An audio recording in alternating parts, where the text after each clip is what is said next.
তো অনেক দিন পর হচ্ছে যে গ্রাম আসলাম।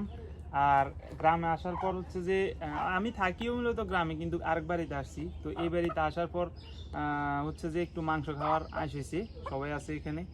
তো মাংস খাইতে যেহেতু মন চাইছে, সেহেতু তো মাংস খাইতে হবে। তো আমি তো এমনিতে ভিডিও বানাই, আমি অনেক সময় আপনাদেরকে দেখাইছি অনেক ধরনের মাংসর ভিডিও। আবার অনেক অনেক চ্যানেলে আপনারা দেখেন হচ্ছে যে 5 স্টার হোটেলে কীভাবে রান্না করে সেই ভিডিওগুলো। তো আজকে আমি আপনাদেরকে দেখাবো কিভাবে আমরা মূলত গ্রামে হচ্ছে যে নর্মাল মানুষ বা সাধারণ মানুষ কিভাবে গ্রামে হচ্ছে যে খাওয়া দাওয়া খায়। মানে এক কথায় আজকের রান্নাটা হবে একেবারে ফুল গ্রামীণ পদ্ধতিতে, যেটা হচ্ছে যে সর্বোচ্চ গ্রামীণ পদ্ধতি যেটা, ওইটা ব্যবহার করব। তো দেখতে থাকেন সম্পূর্ণ ভিডিওটি, আশা করি ভিডিওটি ভালো লাগবে। আর হচ্ছে যে আজকের ভিডিওটা যদি আপনাদের থেকে ভালো লাগে তাহলে অবশ্যই কি বলবো আর, পেজ হলে ফলো করবেন, চ্যানেল হলে সাবস্ক্রাইব করবেন। চলেন আমরা চলে যাই রান্না করে। তো মাংসের সাথে হালকা দুই একটা আলু দিব, সেই জন্য হচ্ছে যে আলু কুটে নিতেছি। হালকা যদি আলু না দিয়ে আসলে মাংসের সাথে মাংস খাইতে অতটা ভালো লাগে না, তো হালকা দুই একটা আলু দিব।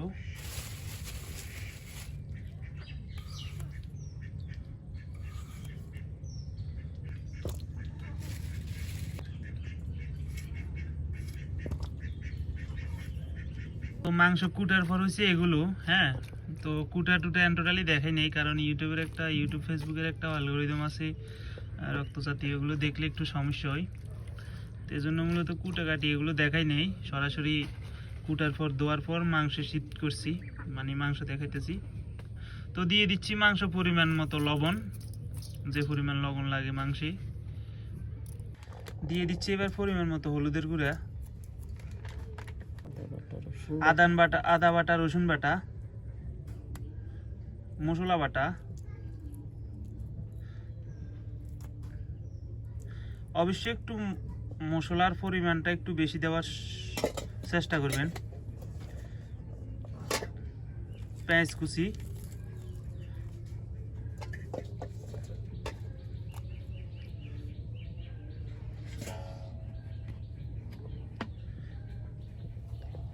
দিয়ে দিচ্ছি পরিমাণ মতো কাঁচা তেল, দিয়ে দিচ্ছি পরিমাণ মতো মরিচের গুঁড়া, ময় মশলা যাবতীয় সবগুলো দিয়ে দিছি। এবার ভালোভাবে মেখে নিব।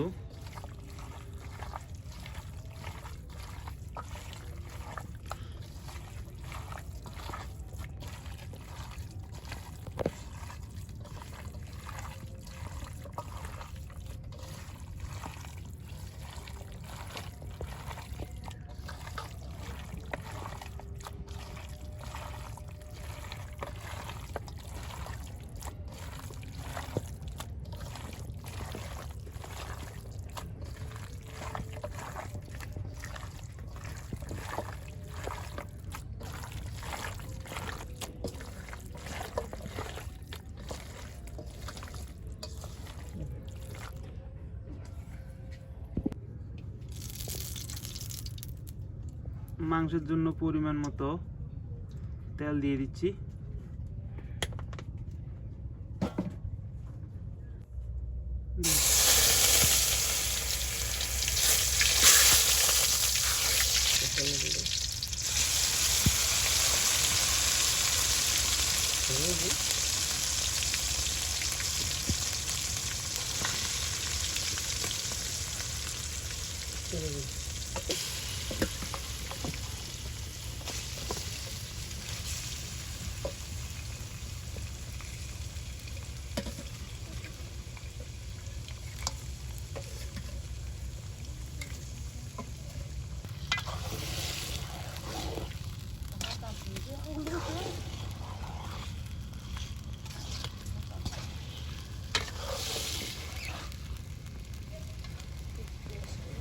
মাংস স্বাদের যে বেশিটা সেটা কিন্তু কষানোর উপর নির্ভর করে, যা আমরা গ্রামের মানুষ জানি। আপনারা, আমাদের রান্নার পদ্ধতি হলো, যেমন মনে করেন সর্বপ্রথম হচ্ছে যে ভালোভাবে কষা নিব।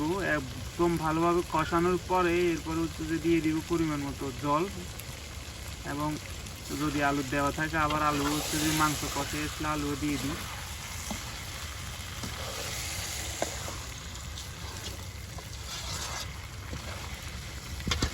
খুব ভালো একটা ফ্লেভার হচ্ছে। দেখেন মাংসগুলো খুব ভালোভাবে কষাই নিছি। তো মাংসগুলো কষানো হয়ে গেছে, এখন দিয়ে দিচ্ছি আলুগুলো, যে আলুগুলো কুটে রাখছি ওগুলো।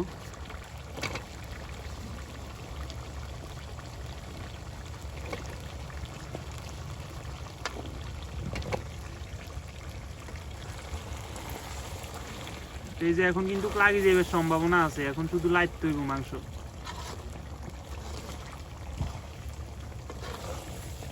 জল, মাংসগুলো খুব ভালোভাবে কষাই নিছি, এখন পরিমাণ মতো জল দিয়ে দিব আলুগুলো সিদ্ধ হওয়ার মতো।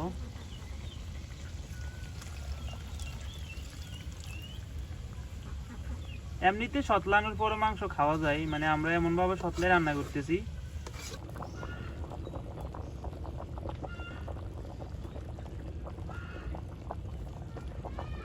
তো এই যে দেখেন তরকারিগুলো প্রায় হয়ে আসছে, তবে ঝোল আরো টানাইব, ঝোল আরো টানলে এরপর হচ্ছে যে নামাই নিব, এখনো অনেক ঝোল রয়ে গেছে। তো লাস্টে হচ্ছে যে দেওয়ার জন্য হালকা কিছু মশলা রেখে দিছি। তো এখন হচ্ছে যে দিয়ে দিচ্ছি হালকা পরিমাণ মশলা বাটা। তবে এখানে হচ্ছে যে গরম মশলা দেওয়া যায়, কিন্তু গরম মশলাও দেওয়া যায়, আবার বাটা মশলা দেওয়া যায়। তো বাটা মশলা মনে হয় ভালো হইব, বাটা মশলা দিয়ে দিছি।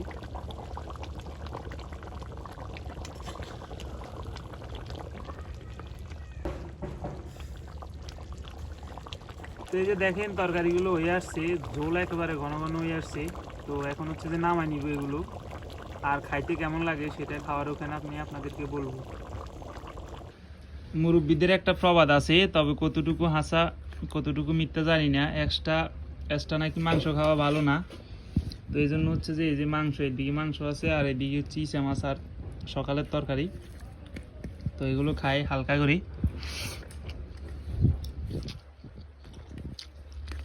এরপরে হচ্ছে যে মাংস নিব। আসলে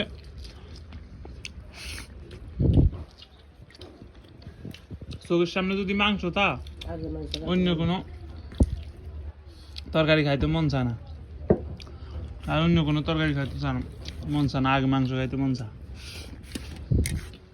তো যাই হোক, নিয়ে নিছি মাংসগুলো, দেখি কেমন হইতেছে।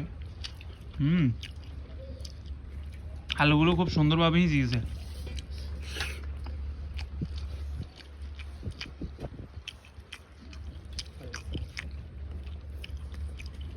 খুব স্বাদ হয়েছে।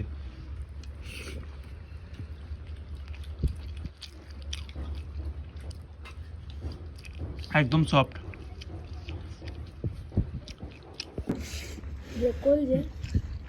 মাংস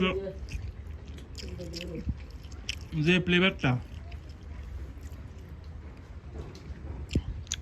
এটাতে হাত ভরে যায়, খুব ভালো হয়েছে।